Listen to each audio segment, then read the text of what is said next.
All right. Okay, before we head to Dayton for our Potter's House meeting in Dayton, we're going to do a quick little video here.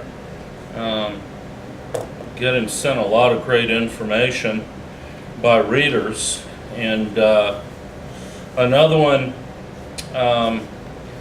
caught my interest, and we will discuss that shortly. For several years now, we've been throwing a lot of ideas out there because I think our ministry is unique, okay? Definitely different. Yeah, and our message is just not out there everywhere. So the question is, you know, of course we've been heavily involved in the internet and all that drama. The question has been, as we keep throwing these ideas out there, what's the best way to get our message out? And we wait for people to respond to our ideas, and the Bible Institute is the one that's really getting traction that people are excited about. So basically, this is very freeing because we can make our focus education and not getting involved in all of the drama that's out on the blogosphere with all the discernment blogs and everything. Education. So, second to that, we need to, I think we've also found out that we need to take this message to the people, okay? And as far as the Bible Institute and taking this message to people, we appreciate your help. All right, last year, the Louisville Project, when we went down and evangelized the Calvinist youth at the Cross Conference, was very productive and very interesting.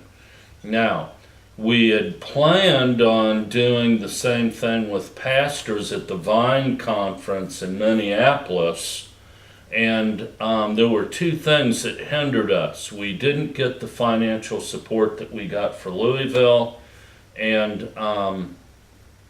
there were weather issues. And I think of what we were afraid of is that because the trip would have been on a shoestring budget, if I got stranded up there because of winter, I still may, or the kind of things that was going on up there with the weather, I could still be there. Walking back to Ohio. So, for those who are interested in donating to these causes, we're going to have a lot of information about the Bible Institute. Also, I think it comes down, is basically what I'm saying here, is we're going to get more away from the computer and take the message to the people, and I'm going to be more able to do that now because we have a moderator with the blog, and the blog can be kept going while I'm doing other things, and that is just major. That is a major turning point in this ministry. Then we've got some people showing interest in doing guest articles, like Andy did one last week. So with a moderator and people willing to be a guest writer, perhaps we could actually add official authors to the blog, like the Gospel Coalition blog has 15 authors or something. I don't know. Go there. Yeah. So I doubt we'll be able to get that many on our authors, and I don't think I'd want that many, but 2 or 3, okay, that are on the same page. So basically, if you want to donate to the next cross conference we are going to Oh. in Indianapolis, we discussed this. In Indianapolis, it'll be again in between Christmas and New Year's. I believe that it's going to be the same date, only in Indianapolis. Again, like Louisville, conveniently 2.5 hours from here. All right. I'll repost the information from Louisville from last year. Although, if you want to know a little bit about what went on in Louisville, you might try 7questions.org. Okay, that's the number 7questions.org. I believe that's the address. And we may have all of the videos of the interviews. That was a great ministry. We'll be doing more than that. So basically, we're going to start getting more away from the computer and out into the streets, okay? If you want to donate to these causes, it's a little bit early on the Bible Institute, not so early on the newsletter we're going to start putting out, okay? Because how did the new Calvinist movement get launched? Present Truth magazine. Just, okay. Basically, a newsletter, a monthly newsletter, okay? We're talking a monthly newsletter attached to the Bible Institute. That's going to be a little bit sooner probably than the Institute. And the Institute will be mobile.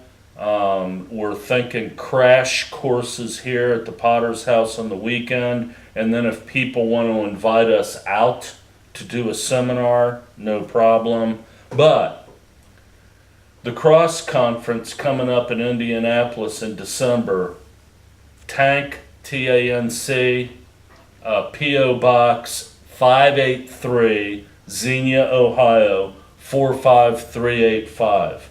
We are taking donations for that trip. We are also taking donations for Tank 2015, the annual Tank Conference 2015. We've never spoken like this before, but I guess,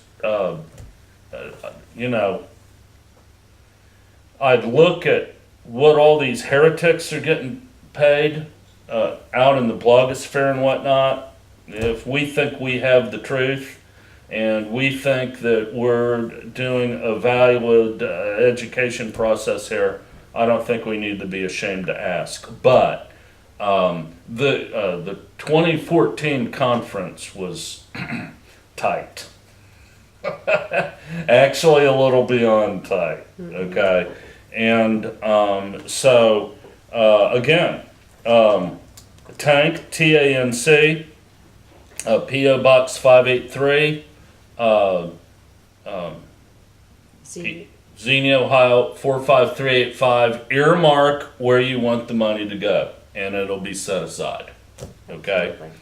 Now, with that said, let's talk about my temptation to make a little bit of hay out of all of this information people are sending me.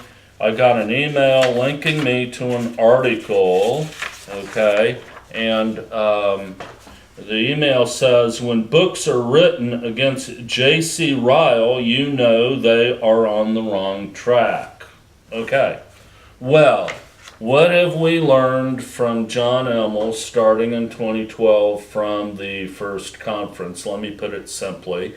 People do what they do for a reason. Logic, when people do something, it's driven by logic. Okay? So, why are they coming out against J.C. Ryle? I'm just going to cut to the quick here. J.C. Ryle was a brilliant man, but your traditional half-pregnant Protestant. Okay? J.C. Ryle, for the most part, like Dr. J. Adams is a grammarian. What do I mean by that? Words mean things. J.C. Ryle interpreted the Bible not literally, grammatically. Okay? Taking genre into consideration, taking history into consideration, but for the most part, what's the meaning of how these words are arranged in this sentence and in context, various and sundry context.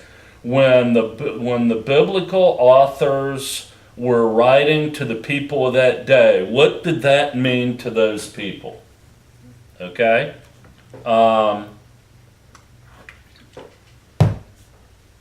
So, that's their problem with J.C. Ryle. As I noted in the first book that I wrote, Another Gospel, the New Antinomians and Their Gospel-Driven Doctrine, this is before people recognized, or this ministry connected the dots to the present-day New Calvinist movement going back to the Australian Forum. People were really groping for a label to put on this movement. Nobody knew where it came from, what it was that they really believed. I mean, I had fairly well-known evangelicals calling me and saying, we can't figure out where they get this stuff. We know they didn't pull it out of thin air. There's no new thing under the sun. Where did this come from? Okay? Well, now we know. But during that time, we called it gospel sanctification. And in my book, I'm not sure what chapter, looks like chapter 2 maybe. Yeah, chapter 2 of the book, Another Gospel. I have 2 essays in here about J.C. Ryle's contention about a doctrine during his day that is, to a T, New Calvinism, to a T, authentic Protestant soteriology. Now, here we have J.C. Ryle, an Anglican, I believe, which would be very much from the Reformed tradition, really coming out against authentic Protestant soteriology. Okay? Basically, more than likely, what J.C. Ryle was contending against was the Kiswick movement, or the Higher Life movement, which was one of the resurgences of the authentic Reformation gospel. Okay? This is very much in the same way J.E. Adams, a staunch Calvinist, came out against sonship theology in the latter 90s. Well, hello. The Acts 29, sonship theology, et al., all came out of the Australian Forum, which in fact did rediscover the lost Reformation gospel. Okay, why was it lost? Because people naturally interpret reality grammatically. Okay, the Reformers didn't interpret reality that way. They made the cross an epistemology. Okay, they had a huge problem because they were Gnostics. You got God coming as material man, and he's absolutely holy. Whoa, that just turned all the philosophy of that day completely on its head. So gee whiz, what do? We know because Luther equated everything material with works, works of men. No matter how good it looks, it's of the material realm. And evil. The flesh realm. It's got to be evil. even if some Boy Scout saves a little old lady from getting run over by a Mack truck, okay, that can't be a good work. It's of the material world. Okay, this is the reformers. Okay, so basically you have Jesus Christ turning the whole ancient spiritual caste system completely on his head by coming to earth as God and man. I mean, it just turned the whole thing completely upside down. Okay, but I digress, of course. All right, so basically in my book, okay, you've got J.C. Ryle contending against one of the Reformation resurgencies in the higher life movement, Kiswick movement, and this is why the New Calvinist in our day, particularly D.A. Carson, is infatuated with the Kiswick movement. This is why. Oh, look, we're writing about it and we're articulating it, this doctrine. It must not have anything to do with us. And they do this deliberately so that people can't connect the dots. Lord willing, Volume 2, we connect these dots. We document all of the Reformed resurgences. Okay?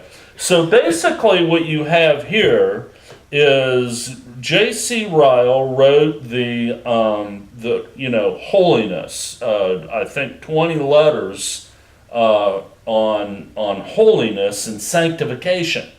Okay, and basically you have the same thing with Dr. J.E. Adams' book on sonship theology. It's the same thing. A Calvinist who really doesn't understand where Luther and Calvin were coming from. Okay, so that's in the book, Another Gospel, and I have 2 essays in here, and I document how J.C. Ryle's contention against the higher life movement is a point by point rebuttal against the same New Calvinist doctrine that we see today, point by point. It's the exact same thing. So that answers your question why they have to criticize J.C. Ryle. Now, after I published this book and wrote a lot of articles about J.C. Ryle, what people tried to do, particularly Calvinists, was take bits and pieces of things that J.C. Ryle has said in his writings and said, see, J.C. Ryle was a modern day New Calvinist, okay? Kind of like, Chad Bresson's address at the one conference where he said Stephen was actually a proponent of New Covenant theology, okay? So that kind of thing, okay? So, but no, J.C. Ryle, like all people cut from the Reformed tradition, is going to be to a point confused. Okay, and the reason he was confused is because he was a grammarian. No doubt he was a grammarian, but he was in bed with a tradition that was Gnostic in its interpretation of reality. This is the bottom line, and that's why we're going to look at this article. Okay, so what is this article? You have a copy there, and some things are highlighted, and it is an article by Trevor Waxon, okay, I believe, very popular in Southern Baptist circles, highly regarded in Southern. Wax, W-A-X. What is it again? Trevin Wax. Trevin Wax. Okay, he's an egregious false teacher.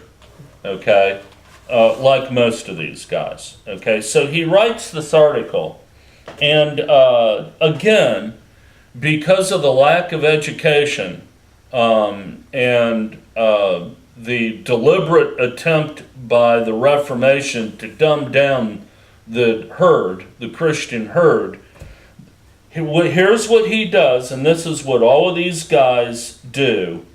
What is sanctification? A process or position.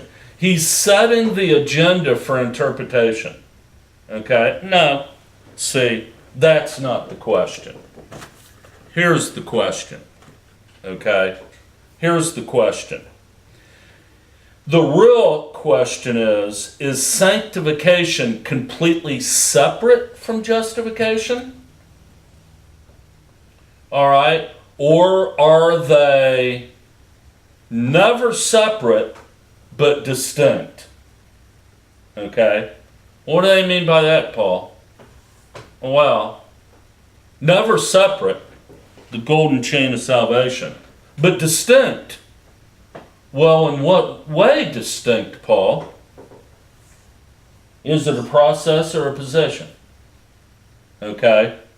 Now, blah, blah, blah, blah, blah, over and over and over again in the article.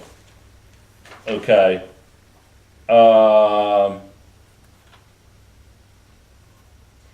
Quote, but I find it helpful to simplify the discussion as a way of facilitating further conversation among pastors and counselors who generally want to see people growing in holiness and yet disagree as to the best way to biblically motivate them to obedience. Okay. Hello. It's been over 2,000 years since the New Testament's been out there in one shape, form, or another. We're still discussing this? Really? Okay. Read the New Testament. Elders and the apostles were continually haggling about the best way to be sanctified? I don't think so. Okay? Well, if the Apostle Paul was definitive, if James was definitive, if all of these guys were obviously very definitive about how God's people are sanctified, why are we having this discussion 2,000 years later? Well, here's why. The golden chain of salvation. When justification and sanctification are fused together, total confusion is the absolute result. Why? Because when justification and sanctification are fused together, everything's a work. Okay? Justification is a process. Okay? Now, what they do in here, they do their usual metaphysical two-step. No, sanctification isn't a process. It's a position. Well, and as you meditate on the position, the process is manifested by the Spirit. Okay? So he's giving an either-or choice here, process or position. But what he's really doing in his answer is reversing the two. You see that? Okay. Now look. This goes back to the exact same metaphysical two-stepping that the first century church fought against in the very beginning, okay? J.C. Ryle in his writings on sanctification mentioned the antinomian controversy of I believe, the 17th century with Dell in town and a smart or Saltmesh or whatever his name was. I think I'm probably getting those names wrong. But the way those guys spoke in nuance and doublespeak drove J.C. Ryle absolutely nuts. And he talks about that. And I cite it in the book. It's the same, thing. Total confusion. Trevor Wax, if I'm getting that name right. Oh, yes, let's continue the discussion. And here's an idea you can get here, da-da-da-da-da-da. In the meantime, just trust us, okay? Treat us well, okay? keep sending your money, okay? And of course, when you get back to what Calvin wrote, okay, you know, if your local Reformed elder likes you, you're in. Because whatever they bind on earth is bound in heaven, and whatever they loose on earth is loosed in heaven. So basically, in the final analysis, if your local Reformed pastor likes you, you're in. Okay? So that's the first point here.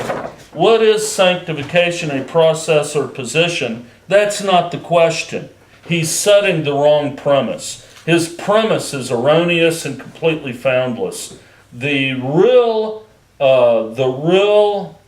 question is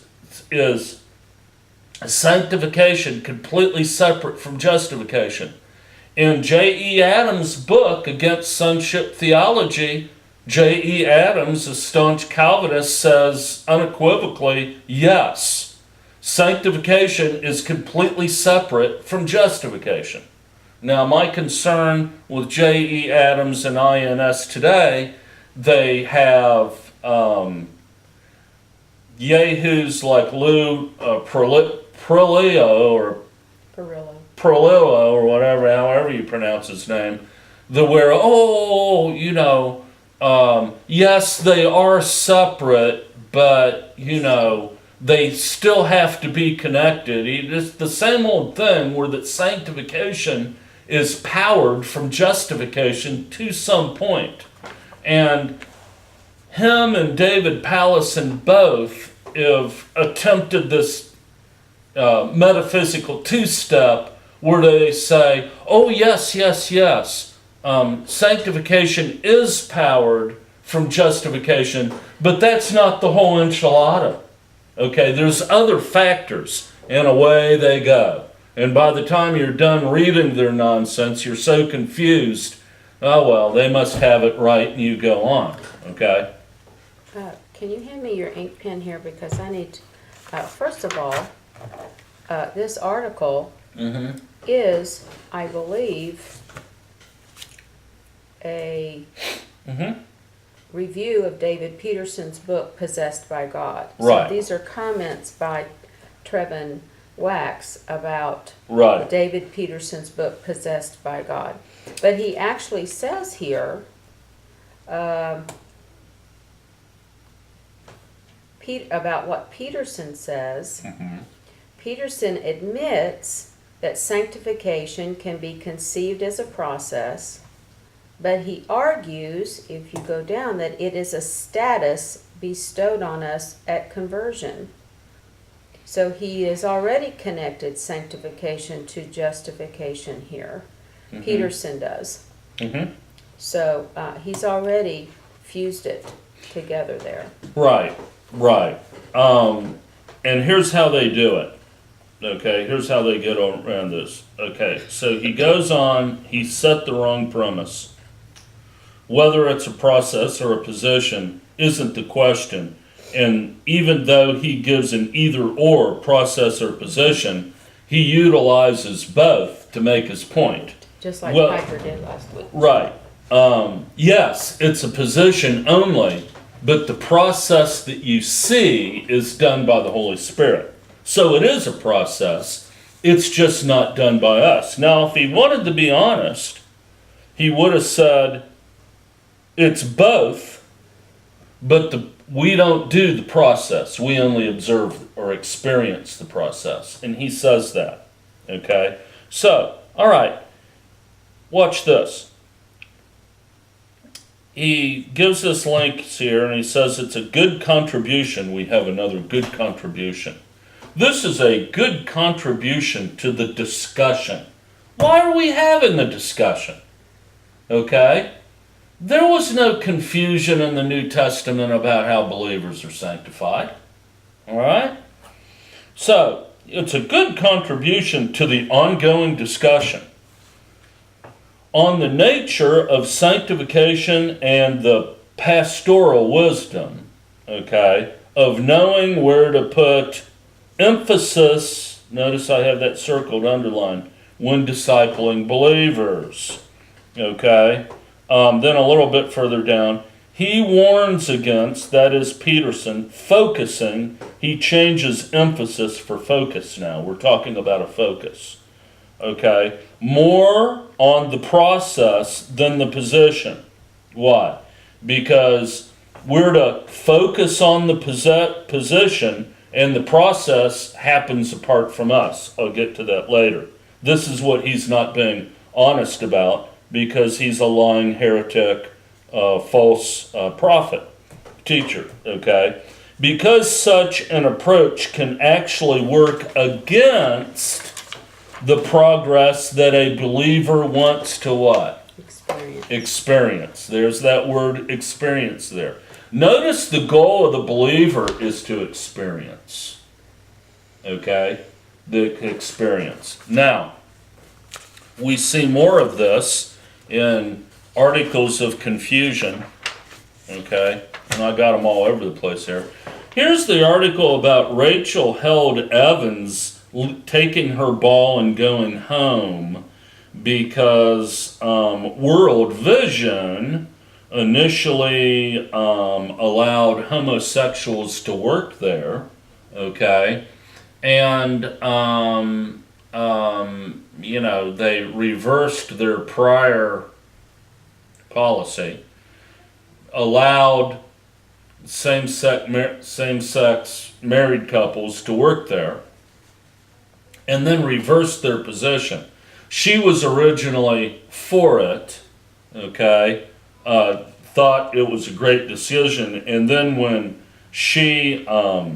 they reversed it, she got all in a tizzy and took her ball and went home. Rachel Held Evans leaves evangelicalism following World Vision's gay marriage controversy.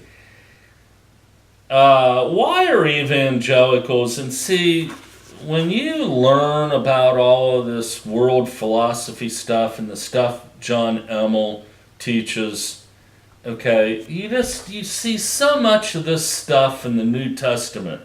This kind of continually drama in the New Testament church is what Paul addressed, the exact same thing Paul addressed to Timothy when he said, don't get tangled up in the affairs of the world. Why are we all tangled up in the latest evangelical drama? Okay?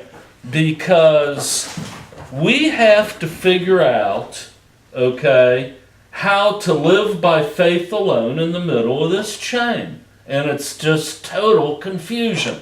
Okay?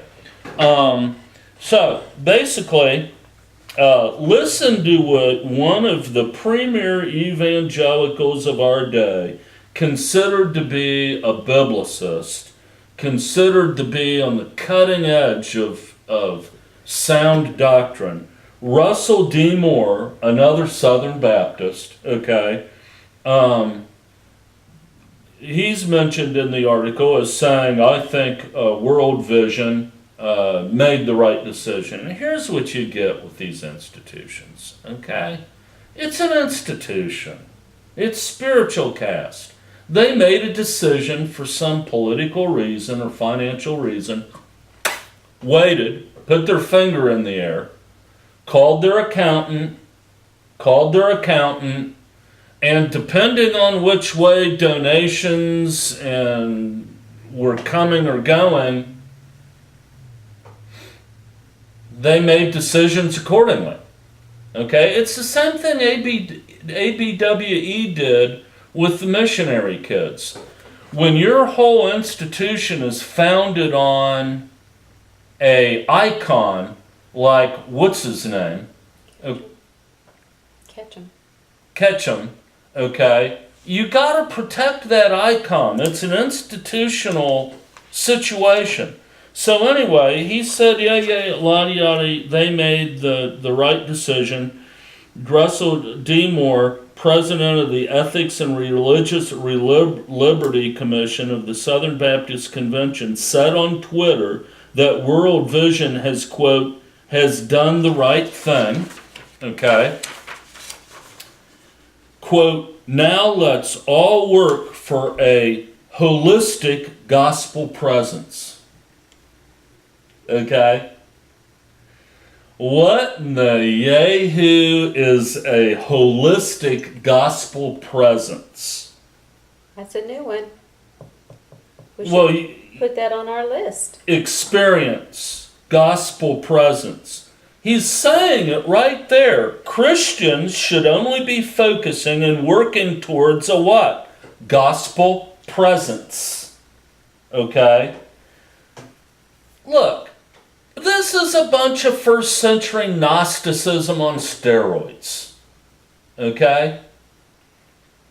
It's never been about the Bible. I came into the kitchen to you the other day and I said, honey, I just had a thought. Okay? The Bible is plainly not a friend of the reformers. Okay? Plainly. All right? They were cut from that Catholic cloth to where it was against the law to have a Bible, I think, or to print it. Okay? Bad things happened to people that tried to print the Bible. And I said to you in the kitchen, I bet you anything the printing revolution, i.e. Johann Gutenberg et al., I bet you anything, and I don't know, but I bet you anything that all occurred shortly before the Protestant Reformation. In other words, copies of the Bible were being put in the hands of everybody and their uncle. Okay? And because I am telling you, the Bible is no friend of the reformers. The Bible, a grammatical interpretation of the Bible, causes extreme problems for Protestant ideology and soteriology. Extreme problems. Okay?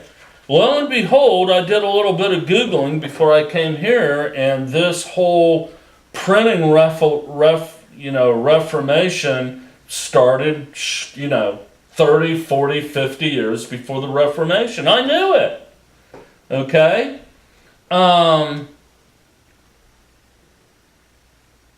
I didn't know for sure, but it just makes sense. So, go a little bit further down.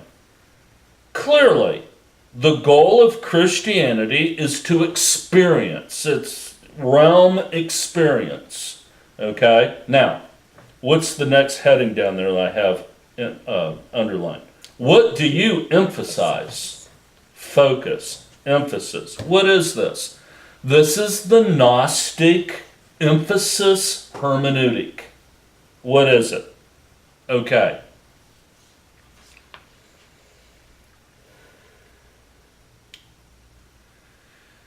Plato believed that the material realm is an illusion. It's shadows of truth. Okay? Well, shadows are true, right? This may be a shadow of reality. Okay? But it's still true. The shadow is as true as the material object. No, it's true. An illusion is true. It's an illusion. I think that's a noun, right? Right. Okay. What I'm saying is the concept of shadow is a real thing, just as the material thing that it shadows is a real thing. Yeah. The shadow of the bottle is a real thing, just Right. as the bottle is a real material thing. Right.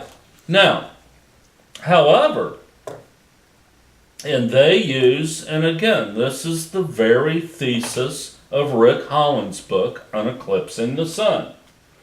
Jesus is the sun. All life-giving light comes from the sun.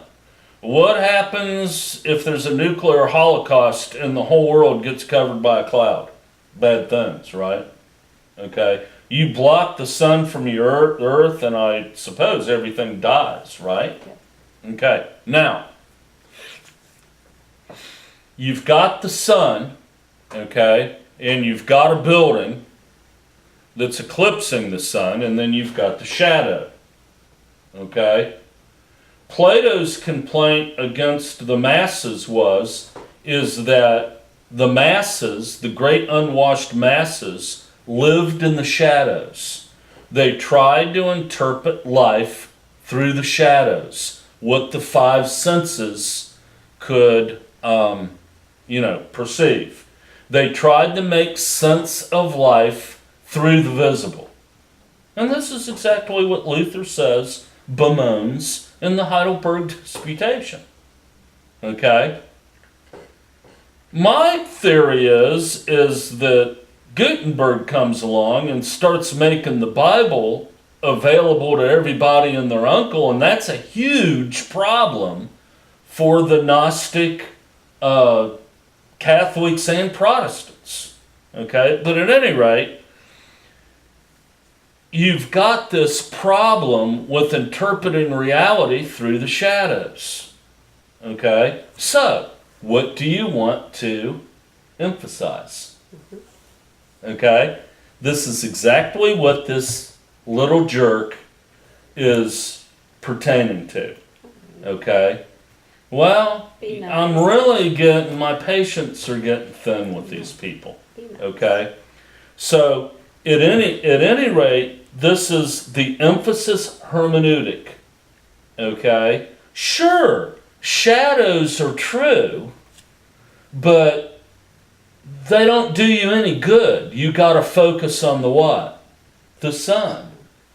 Okay? Rick Holland, in his book, we've got to uneclipse the sun. Now, what we'll be talking about in volume 2 of The Truth About New Calvinism is how the Reformed reject the new birth on this premise specifically. The new birth is, and the works of the Holy Spirit and the works of a Father are shadows of Jesus Christ. Okay? Yep. Yeah, the Trinity's true. Absolutely. But Jesus is the Son, and of course the Father is true, and of course the Holy Spirit is true, but those are secondary truths to the Son. Okay? And the first tenet of New Covenant theology states it specifically. Okay? All reality, A-L-L, is interpreted through Christocentricity. Okay?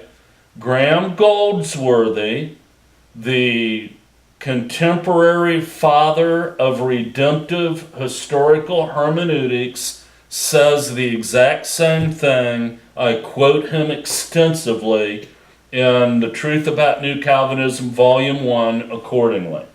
Okay? The Father is true. The Holy Spirit is true. Their works are true. But if you really want to understand reality, who do you focus on? Christ. This gives them a metaphysical license to look at you and say, absolutely I believe in the new birth. Okay? But emphasis on the new birth eclipses the sun. So it's irrelevant. All other truth but Jesus Christ is irrelevant. Okay. So basically, okay, we have the golden chain of salvation. We have the emphasis. Okay, now, go down to concluding thoughts. Let's skip down because I don't want to do the vital union yet.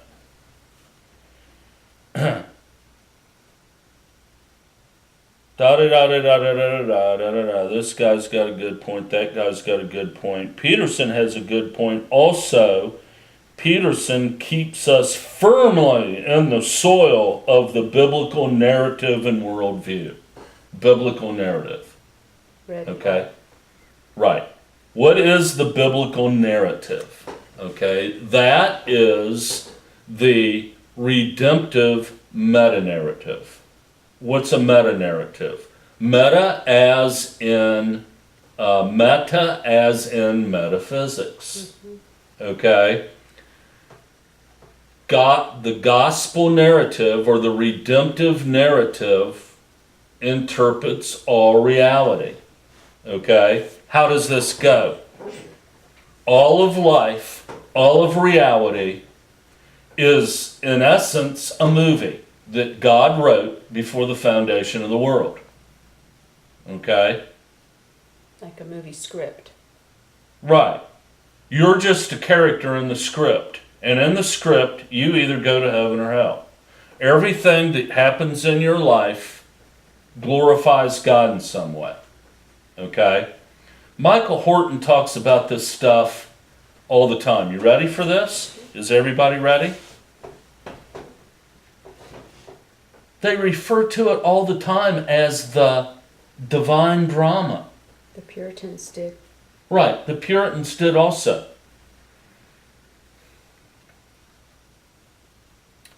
I don't know what it's going to take. Is it going to take a movement that says, we're not Christians, we're biblicists, we're something else? I mean, is it going to take burning this whole thing down and starting from scratch? I don't know. But you talk to a lot of atheists and stuff, and see, they connect Christianity with a lot of these ideas. Okay? But at any rate, he says it in here, the quote, biblical narrative. This is the redemptive narrative and worldview. What worldview? That this is all just a narrative. And here's how this works out. Here's why this movement's growing. Okay? Some tragedy comes in the life of people that are dyed in the wool and this stuff. Wow. Look at their faith. They just lost their child. And they're praising God. They're singing, "It's well with my soul." Okay? Which is stupid. Jesus doesn't believe it should be well with your soul that you lost your family. That's just stupid. I don't care how great of a song people think that is. It's stupid. It's a stupid song. Okay? So basically, look at their faith. Wow. Okay? That's not faith. You know, the Apostle Paul said, mourn with those who mourn. You look in the Old Testament about how the Old Testament believers that lived during that time perceived death and this, that, and the other. Okay? What's really going on there is they're handling the tragedy so well because it's just part of a story that God wrote, and they're part of that story. And the story unfolds to the total glory of God. Okay? So they don't really look at it as losing their son, daughter, so on and so forth. They just look at it as the unfolding of a narrative. And I've got quotes from a lot of New Calvinists where they talk about